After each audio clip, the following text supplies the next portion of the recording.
Bonsoir Danielle Simonet. Bonsoir. Soyez la bienvenue, vous êtes coordinatrice du Parti de gauche. La semaine noire de François Hollande vous donne-t-elle des ailes? Alors on a déjà pris notre envol depuis le mois de février dernier. Et je pense qu'on a vraiment eu raison de commencer déjà depuis longtemps. Quand Jean-Luc Mélenchon a proposé sa candidature et a lancé ce site internet, cette plateforme de la France Insoumise en disant la chose suivante: je propose ma candidature et je propose à tous les citoyens et les citoyennes qui veulent justement écrire une nouvelle page et qui souhaitent reprendre confiance en eux-mêmes et changer le destin, eh bien d'y aller.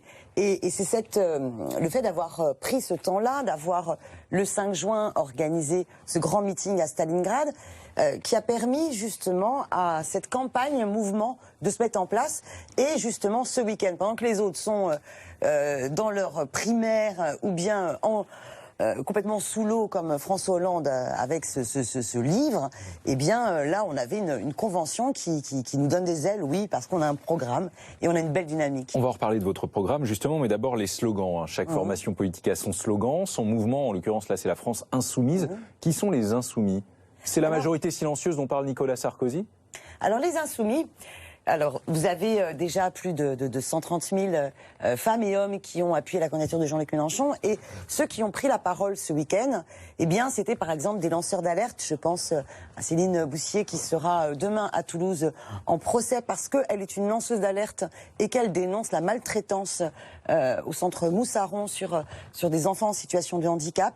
Mais ça peut être aussi des syndicalistes, je pense aux syndicalistes de Air France, aux syndicalistes que nous allons aussi soutenir à Amiens, les Goudières, qui se battent pour défendre l'emploi et que le pouvoir criminalise.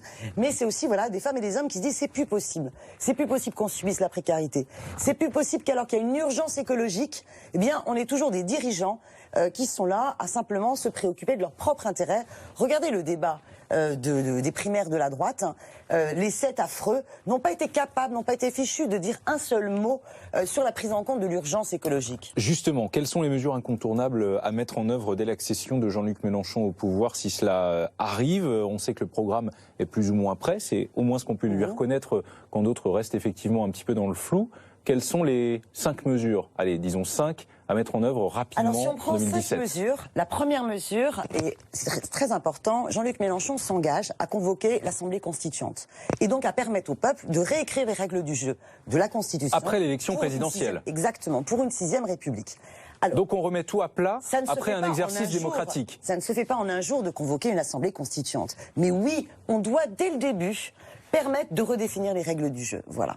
Par exemple, ça peut être à la fois remettre en cause la fonction présidentielle qui fait en sorte qu'on est finalement dans une monarchie présidentielle et que le peuple est totalement dépossédé. Mais c'est aussi donner des droits sociaux des salariés contre l'IDAC des Mais le peuple, il est représenté par les parlementaires. Oui, bien sûr, mais vous avez vu comment elle fonctionne? À coup de 49.3, vous avez trouvé qu'on était dans un cadre extrêmement démocratique pendant le quinquennat de Hollande et pendant celui du précédent? Non. Donc il faut tout redéfinir. Ça, c'est une première mesure extrêmement importante.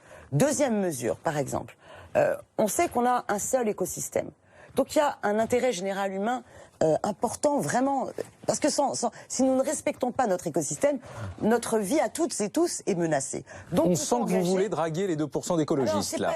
D'un coup, Mélenchon commence à parler écologie. C'est pas d'un coup, vous savez...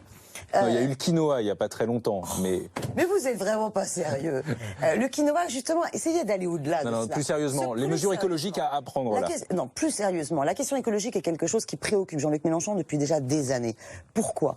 Regardez l'urgence climatique. Est-ce qu'on peut continuer avec les énergies fossiles? Ça, c'est des grandes phrases. Qu'est-ce qu'on fait? Très bien, concrètement. Comment est-ce qu'on peut sortir à la fois des énergies fossiles et à la fois du nucléaire? Oui, on le peut. On a les capacités de pouvoir développer des énergies renouvelables et de passer très rapidement. Donc plus de centrales avec Mélenchon président. Exactement. On ferme les centrales nucléaires et ça créera des emplois parce qu'on développera les énergies renouvelables, notamment en réfléchissant à l'économie de la mer. Mais pensez à ce que vous avez dans votre assiette. Vous savez que ce que vous mangez, si vous mangez n'importe quoi, ça vous tue. Vous savez que les pesticides sont un danger catastrophique. Vous savez qu'on doit réduire, par exemple, la nourriture carnée. Il faut absolument défendre l'agriculture paysanne pour être en capacité d'avoir une alimentation saine dans nos assiettes et en même temps défendre l'emploi paysan. C'est des mesures très concrètes comme celle-là. Merci Danielle Simonet.